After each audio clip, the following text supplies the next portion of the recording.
Vous avez été trompé.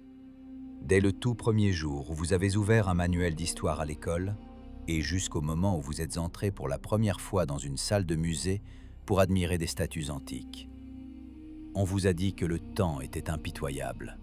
On vous a inculqué que le vent, le sable et la pluie effaçaient les traits du visage des grands souverains du passé. Mais regardez de plus près. Rapprochez-vous de l'écran. Pourquoi des milliers de statues, découvertes sur différents continents, de l'Égypte à l'Amérique du Sud, de Rome à l'Inde, sont-elles précisément dépourvues de nez? Pourquoi le temps attaque-t-il si sélectivement cette partie du visage, laissant intactes les oreilles, les cheveux et même les fines draperies des vêtements? Ce n'est pas de l'érosion, ce n'est pas un hasard. C'est une opération chirurgicalement précise visant à effacer la mémoire de toute une civilisation. On nous a menti toute notre vie sur qui a réellement construit ce monde. Vous êtes-vous déjà demandé pourquoi les historiens officiels réagissent si nerveusement aux questions concernant les visages ébréchés? Ils nous nourrissent de fables sur des vandales, des fanatiques religieux ou des soldats napoléoniens qui se seraient prétendument exercés au tir sur le sphinx. Mais activons notre esprit critique et la simple logique. Imaginez l'ampleur. Il ne s'agit pas de dizaines, mais de centaines de milliers de sculptures à travers la planète. Beaucoup d'entre elles sont faites de granit, de basalte et de diorite. Ce sont des roches d'une dureté incroyable. Essayez de prendre un marteau et un ciseau et de briser le nez d'une statue de granit sans endommager le reste de la tête. Cela vous prendrait des heures, sinon des jours, de travail physique extrêmement ardu. Et maintenant, multipliez cela par le nombre de musées et de zones archéologiques du monde. Quelqu'un a accompli un travail colossal.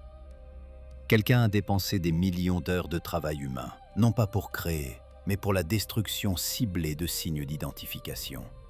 Pourquoi? La réponse effraie par sa simplicité et son cynisme. Le visage, c'est le passeport.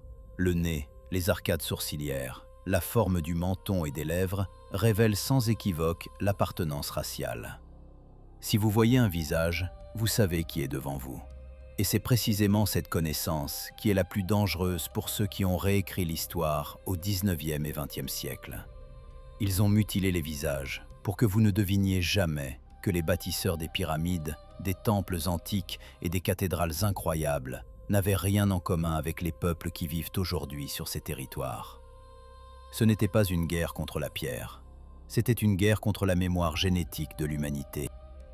La science officielle affirme que les anciens Égyptiens ont construit les pyramides en utilisant des ciseaux en cuivre et des cordes.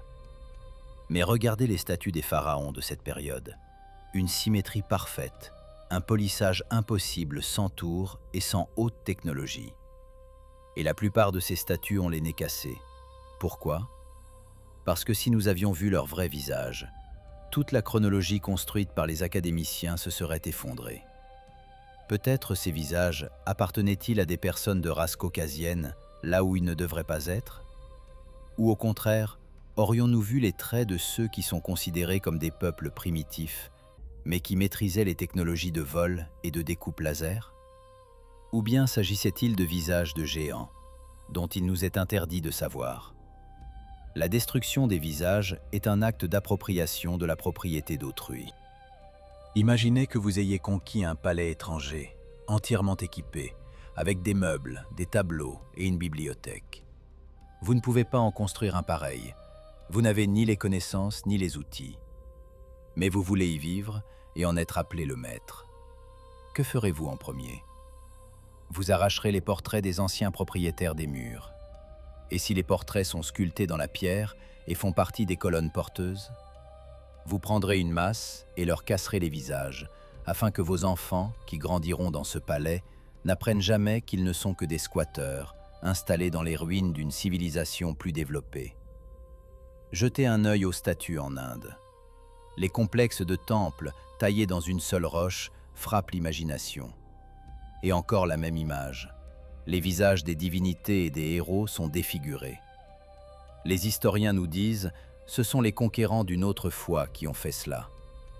Admettons. Mais pourquoi les conquérants, ne possédant que des armes primitives, ont-ils dépensé tant d'efforts pour enlever soigneusement les nez, au lieu de simplement démolir les statues entièrement? Cela ressemble à l'exécution d'un ordre clair venu d'en haut. Une instruction pour dissimuler les preuves. Comme si une Sonderkommando avait parcouru le monde entier avec un seul objectif: dépersonnaliser le passé. Nous sommes au seuil d'une grandiose révélation.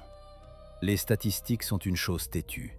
La probabilité que le nez de 5000 statues tombe accidentellement est nulle. C'est une impossibilité mathématique. Cela signifie que nous avons affaire à une intention délibérée. Et cette intention est globale.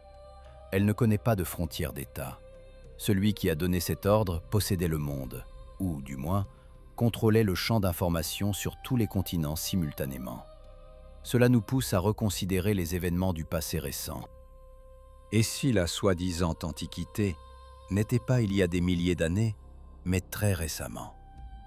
Et si la catastrophe qui a détruit le monde précédent s'était produite il y a seulement 200 ou 300 ans? Et ceux qui sont arrivés au pouvoir après elle ont commencé un nettoyage massif. Ils ont découvert des villes remplies de monuments majestueux. Des villes où se dressaient encore les statues des véritables bâtisseurs, des véritables dirigeants du monde. Ces statues regardaient les nouveaux maîtres de la vie avec un reproche muet. Leur visage révélait une vérité qui ne pouvait être admise dans les manuels scolaires. Avez-vous déjà remarqué à quel point de nombreux bustes romains ont l'air étranges? La tête est faite d'un marbre, et le nez est rapporté, fait d'un marbre différent, clairement plus tard. C'est ce qu'on appelle la restauration. Mais cela ressemble plus à une opération de chirurgie plastique pour changer d'identité. On nous refile des contrefaçons. On nous montre des Frankenstein, assemblés à partir de fragments, et on nous dit « voici vos ancêtres ». Mais l'intuition nous chuchote autre chose. Vous ressentez une dissonance en regardant ces visages morts et remodelés. Dans cette vidéo, nous examinerons des faits qui vous feront dresser les cheveux sur la tête. Nous analyserons les capacités techniques de ces époques et prouverons qu'il était impossible de briser les visages de milliers de colosses de basalte sans équipement industriel. Nous comparerons les dates des soi-disant invasions barbares et des périodes d'iconoclasme, afin de déceler un schéma caché. Nous plongerons dans l'abîme de la falsification qui dure depuis plusieurs siècles. Préparez-vous. Ce que vous allez apprendre ensuite vous forcera à reconsidérer non seulement l'histoire, mais aussi votre place dans ce monde. Car s'ils ont si soigneusement caché les visages de nos prédécesseurs, cela signifie que le secret de leur origine est la clé pour comprendre qui nous sommes réellement et pourquoi nous sommes gouvernés de cette manière. L'histoire officielle craque de toutes parts. Les contradictions surgissent de toutes parts. Comment expliquer qu'en Chine, on trouve des momies de personnes blanches vêtues de motifs celtiques et que des statues en Amérique centrale présentent des traits sémitiques ou africains très prononcés, qui ont ensuite été soigneusement brisés? La mondialisation existait bien avant que ce mot ne soit inventé. Le monde était unifié, et il était habité par une civilisation dont nous commençons seulement à prendre conscience de la puissance. Mais quelqu'un de très influent a décidé d'appuyer sur le bouton « Effacer ». Quelqu'un a décidé que l'humanité devait oublier ses vrais parents et accepter des parents adoptifs, désignés par le système. Passons des soupçons généraux aux faits tenaces de la science des matériaux, qui détruisent le tableau officiel du monde comme un château de cartes. Prenez n'importe quel manuel de géologie et trouvez l'échelle de Mohs. C'est l'échelle de dureté des minéraux. Le cuivre et le bronze, les principaux outils que les historiens attribuent aux bâtisseurs antiques, ont une dureté d'environ 3 ou 4 unités. Le granit, le basalte et la diorite, dont sont faites les statues les plus majestueuses et mystérieuses, ont une dureté de 6 à 8 unités. Tenter de travailler la diorite avec un ciseau en bronze, c'est comme essayer de scier une armature en acier avec une règle en bois. L'outil sera détruit en quelques minutes et la pierre restera intacte. Pourtant, on nous dit que les fanatiques ou les barbares brisaient les visages des statues avec de tels outils primitifs. Avez-vous déjà essayé de frapper un rocher de granit avec un marteau? Des étincelles voleront. Votre main s'engourdira. Mais il est pratiquement impossible de détacher un morceau net précisément au niveau du nez, sans fendre le crâne de la statue, sans un outil à grande vitesse avec un revêtement diamanté. La nature des dommages sur de nombreux colosses égyptiens indique l'utilisation de machines. Les éclats sont nets, ont souvent des traces de polissage, comme si le visage n'avait pas seulement été brisé, mais coupé avec une fraise géante. C'est un démantèlement industriel, pas un acte de vandalisme d'une foule ivre. Regardez les statues à Luxor et Karnak. Beaucoup d'entre elles se dressent à 10 ou 15 mètres de hauteur. Pour atteindre leur visage, il faut hériter des échafaudages complexes. Vous voulez dire que les envahisseurs, ayant fait irruption dans la ville dans le but de piller et de tuer, s'arrêtaient, passaient des semaines à construire des échafaudages, montaient avec des outils lourds, juste pour casser le nez d'une idole de pierre? C'est absurde. Cela n'est possible que dans un seul cas. S'il s'agissait d'un programme d'État planifié de la nouvelle autorité, doté de ressources, de main-d'œuvre et de temps. C'était un ordre bureaucratique.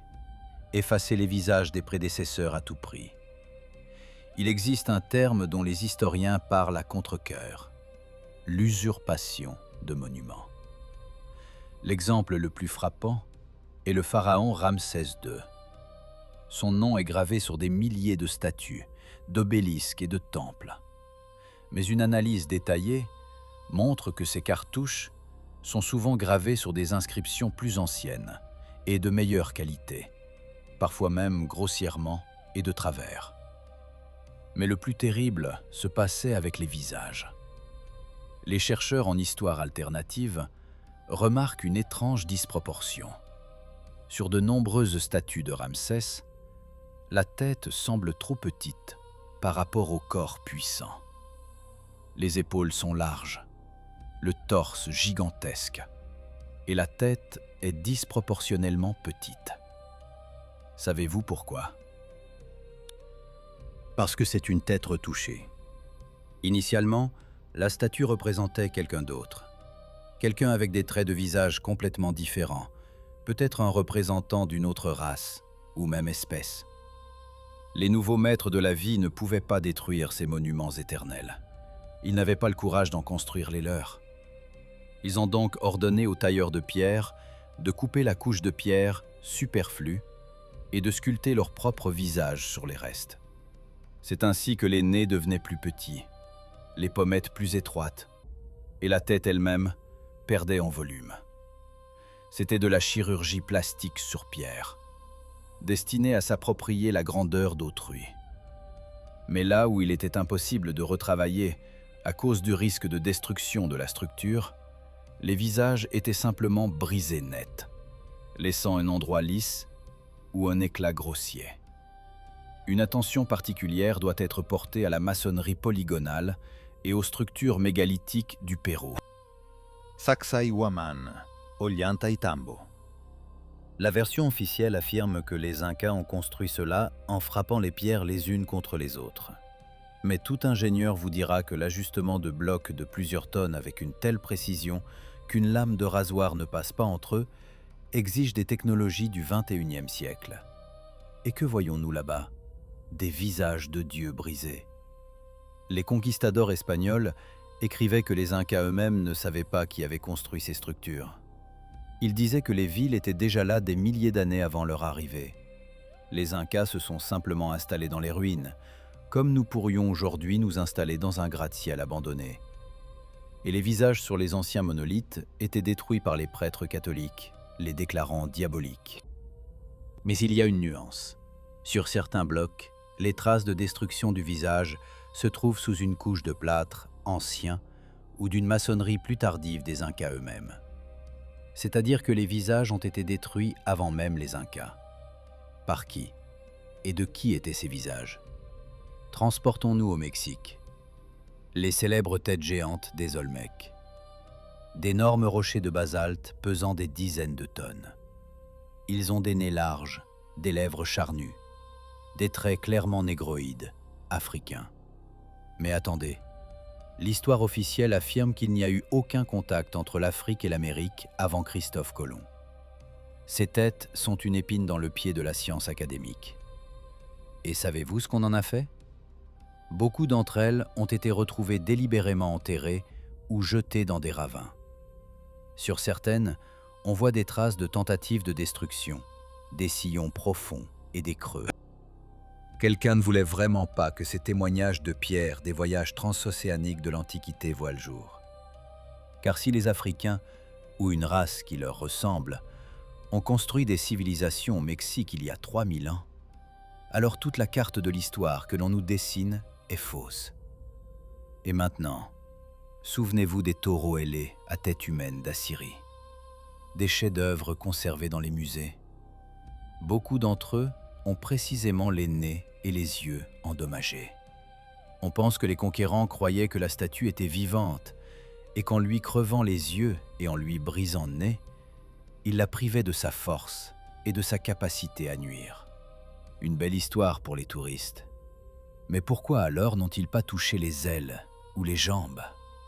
Car le taureau aurait pu s'enfuir ou frapper. Non, le coup était porté à la génétique. Le coup était porté aux caractéristiques anthropologiques. L'information sur la forme du crâne, la coupe des yeux et le profil était détruite.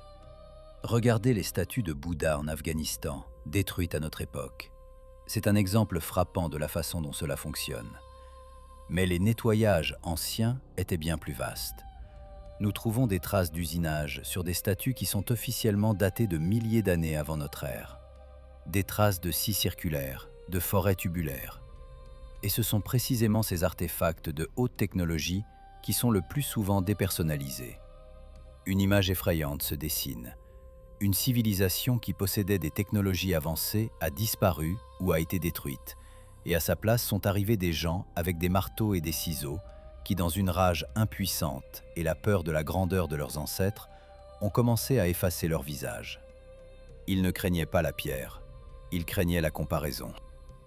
Si un simple paysan du 19e siècle avait vu une statue de Dieu avec un visage européen au fond des jungles d'Asie, ou une statue avec un visage africain dans les Andes, il aurait commencé à poser des questions auxquelles l'Église et les rois n'auraient pas eu de réponse. Les visages étaient brisés pour rendre l'histoire plate, linéaire et sûre pour les élites dirigeantes. Pour inculquer à chaque peuple qu'il avait toujours vécu ici, en isolement, et n'avait jamais eu de contact avec d'autres mondes. Diviser pour régner. Un principe qui fonctionne non seulement en politique, mais aussi en histoire. En dépersonnalisant le passé, ils ont divisé l'humanité. Mais ce n'est pas tout. Il existe des preuves que certaines statues n'avaient pas simplement d'autres traits de visage. Il existe des descriptions et des croquis de voyageurs des siècles passés où sont représentées des statues avec des particularités physiologiques inhabituelles pour l'homme moderne. Des crânes allongés, une étrange structure des pavillons auditifs, des proportions différentes des os du visage. Où sont ces statues maintenant? Une partie d'entre elles a été restaurée, au-delà de la reconnaissance. Une partie est cachée dans les réserves, dont l'accès est fermé même aux professeurs. Et une partie a été détruite en poussière. La guerre contre les monuments est une guerre pour la pureté de l'espèce.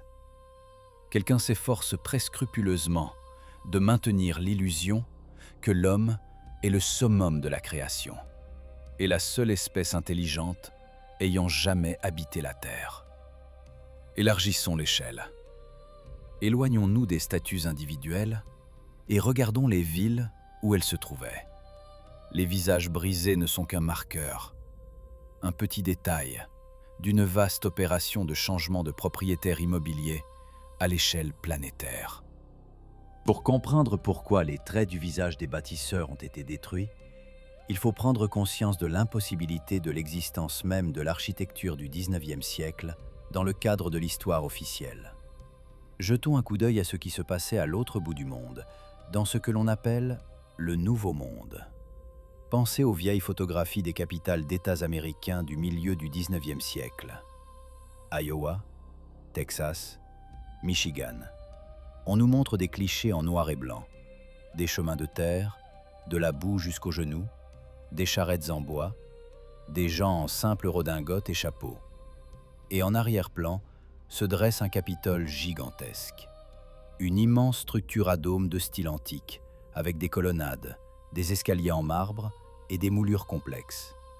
La version officielle affirme que ces chefs-d'œuvre ont été construits par des colons qui n'avaient comme outil que des scies, des marteaux et la traction animale. Croyez-vous sérieusement que des gens qui avaient à peine eu le temps de construire des baraquements en bois pour se loger et qui luttaient pour leur survie dans des territoires sauvages aient d'abord érigé des palais romains gigantesques? Où étaient les briqueteries? Où étaient les carrières de marbre? Où étaient les chemins de fer pour acheminer des milliers de tonnes de pierres? Ils n'existaient pas. La logistique était absente, mais les bâtiments étaient déjà là. Et ils n'étaient pas là comme des constructions neuves, mais comme des objets anciens, ayant déjà vécu, qui nécessitaient souvent des réparations. Nous arrivons à une conclusion choquante. La soi-disant colonisation de l'Amérique n'était pas la découverte de nouvelles terres, mais l'installation dans des villes vides après un nettoyage global. Et ces villes étaient remplies de statues. Des statues représentant les véritables maîtres de ces palais. Les nouveaux colons, ces cow-boys et pionniers, avaient l'ordre strict de détruire les visages des anciens dieux. C'est pourquoi dans les sous-sols des musées américains gisent des milliers de fragments de statues antiques, trouvés dans le sol lors de la construction de métros ou de fondations. Elles ont simplement été jetées de leurs piédestaux et enterrées, afin de créer le mythe du Far West, qui aurait soi-disant dû être civilisé. Cela explique aussi le phénomène omniprésent des étages ensevelis. Promenez-vous dans le centre de n'importe quelle ville historique, que ce soit Kazan, Prague ou Chicago. Partout, vous verrez des fenêtres s'enfonçant dans le sol. Des fenêtres qui ne mènent nulle part, butant contre la terre. Les historiens appellent cela la couche culturelle.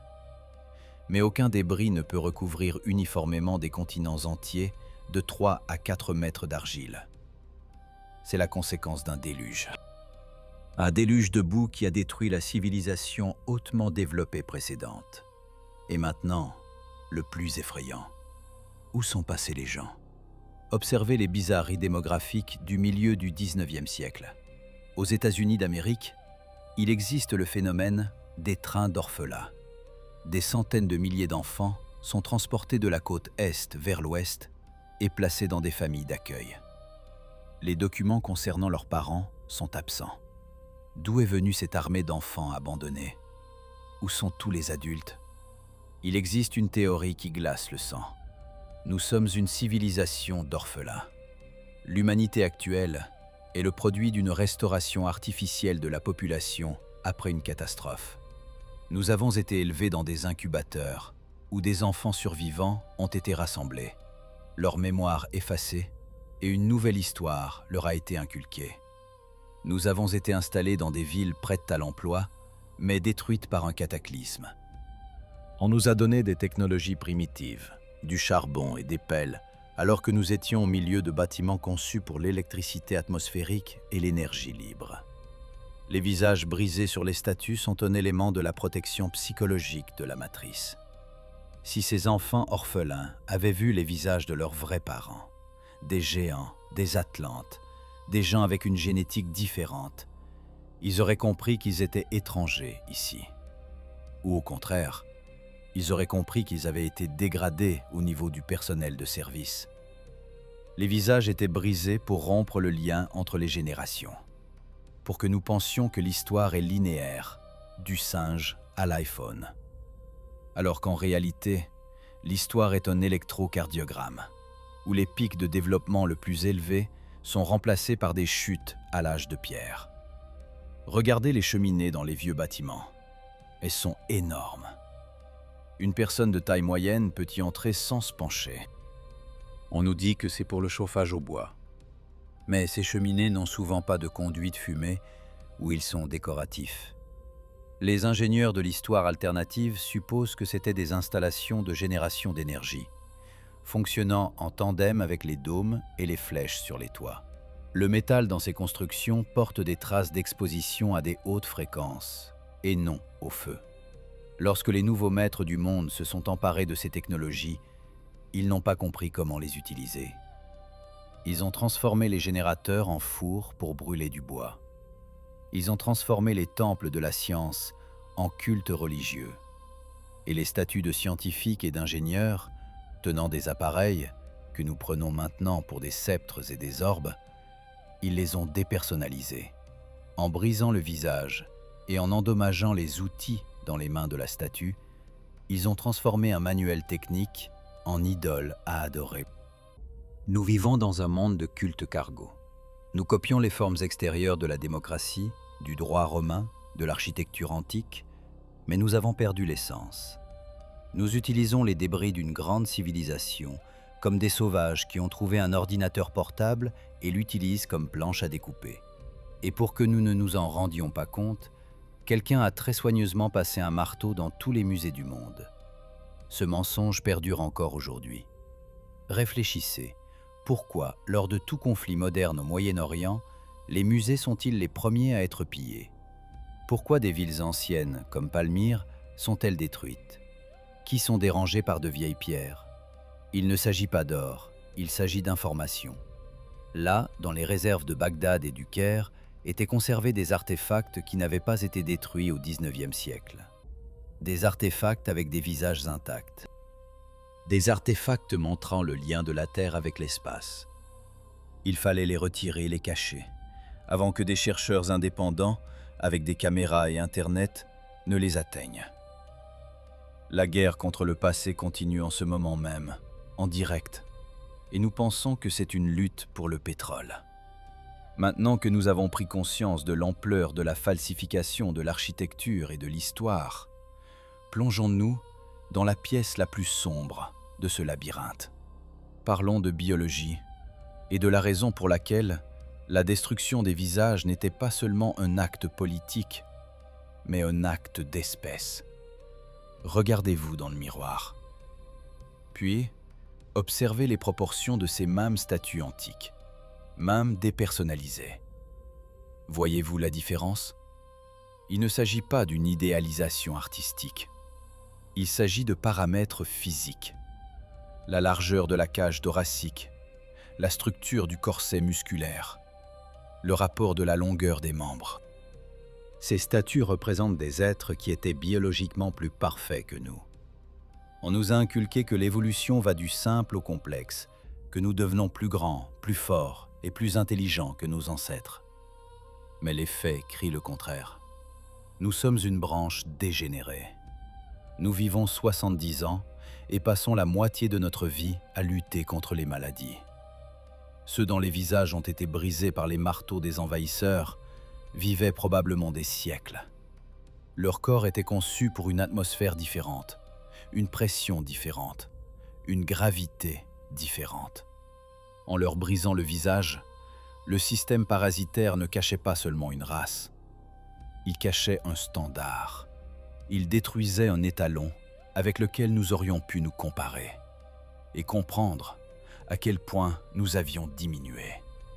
Imaginez un chenil où l'on élève des chiens de race. Pour qu'ils ne se sentent pas inférieurs, les propriétaires retirent toutes les images de loups, leurs ancêtres forts et libres. Nous sommes ces espèces décoratives dans la fourmilière humaine globale. Nous avons été élevés, réduits en taille, notre potentiel génétique a été amputé, et les capacités de notre cerveau, qui étaient autrefois la norme, ont été bloquées. Et les statues sont des rappels accidentels de ce que nous étions avant la sélection, avant que nous ne soyons réinitialisés.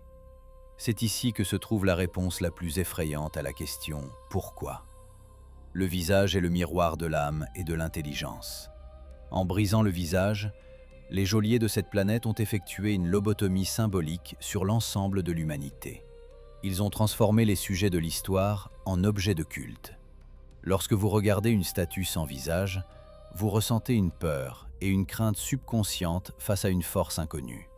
C'est de la programmation psycholinguistique. Un Dieu sans visage est un Dieu effrayant. On ne peut pas le regarder dans les yeux. On ne peut pas négocier avec lui. on ne peut que lui obéir. Ce fut une opération d'effacement de la mémoire ancestrale.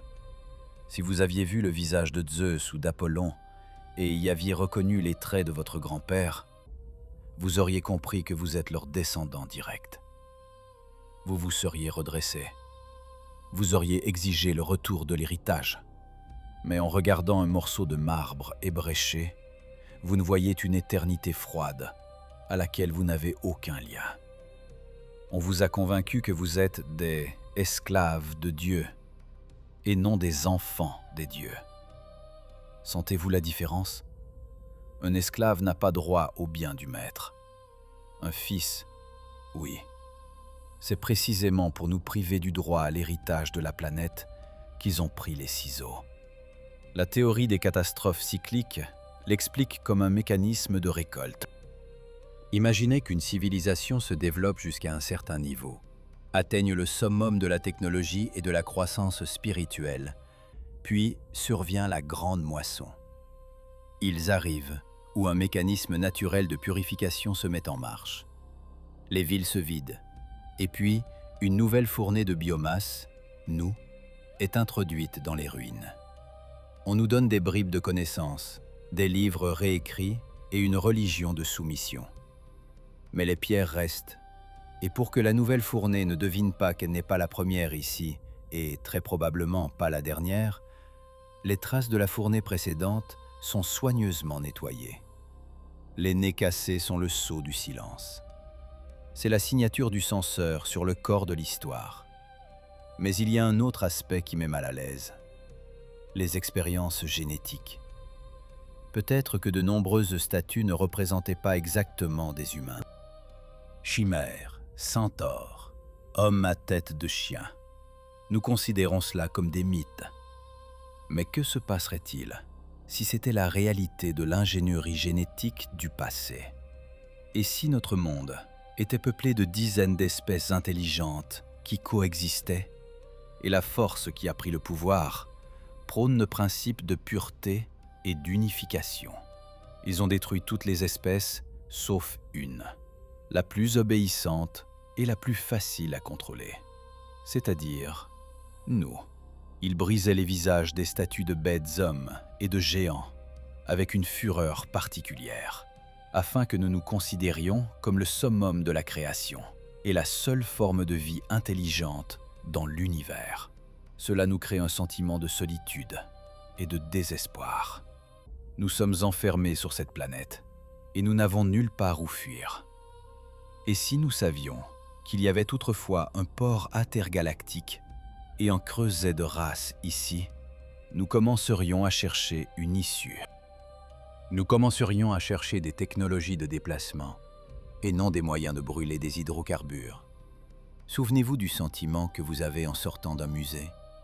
Fatigue, vide. Ce n'est pas un hasard. Les musées ne sont pas des dépositaires de la mémoire, ce sont des cimetières de la vérité. Tout y est arrangé de manière à vous embrouiller, à brouiller la chronologie, à mélanger les époques. Les visages brisés vous regardent depuis les vitrines, et ce cri silencieux pénètre votre subconscient. C'est un traumatisme transmis de génération en génération. Nous sommes une civilisation atteinte du syndrome de stress post-traumatique, qui ne se souvient pas de l'événement le plus traumatisant. Mais le système a échoué. Ils n'ont pas pu tout détruire. L'ampleur de la construction était si colossale que même une armée d'1 million de falsificateurs n'aurait pas eu assez de mains pour effacer chaque bas-relief. Ici et là, des artefacts avec des visages intacts refont surface. Et ces visages nous regardent avec reproche et espoir. Ils sont comme des capsules temporelles, laissées pour ceux qui pourront se réveiller. Demandez-vous pourquoi le thème de la numérisation et de la réalité virtuelle est si activement promu ces dernières années. Parce que la réalité physique est pleine d'indices. Les pierres ne savent pas parler, mais elles ne savent pas non plus mentir. Et dans le monde numérique, on peut dessiner n'importe quelle histoire. On peut effacer définitivement les visages, en les remplaçant par des avatars. Nous sommes au seuil d'une nouvelle étape de nettoyage. Ce qui était fait avec des marteaux au XIXe siècle est faite aujourd'hui avec des algorithmes au XXIe. L'histoire est réécrite à nouveau, sous nos yeux, et nous risquons une fois de plus de perdre notre visage, cette fois au sens numérique. La colère que vous ressentez actuellement est la bonne réaction. C'est l'éveil de la mémoire génétique. On vous a menti sur votre origine. On vous a fait croire que vos ancêtres étaient des sauvages qui couraient après les mammouths avec des bâtons, alors qu'ils construisaient des forts stellaires et maîtrisaient l'énergie de l'éther. On vous a volé, en vous privant de la mémoire de la grandeur. Et comprendre cela est le premier pas pour cesser d'être du bétail dans leur enclos.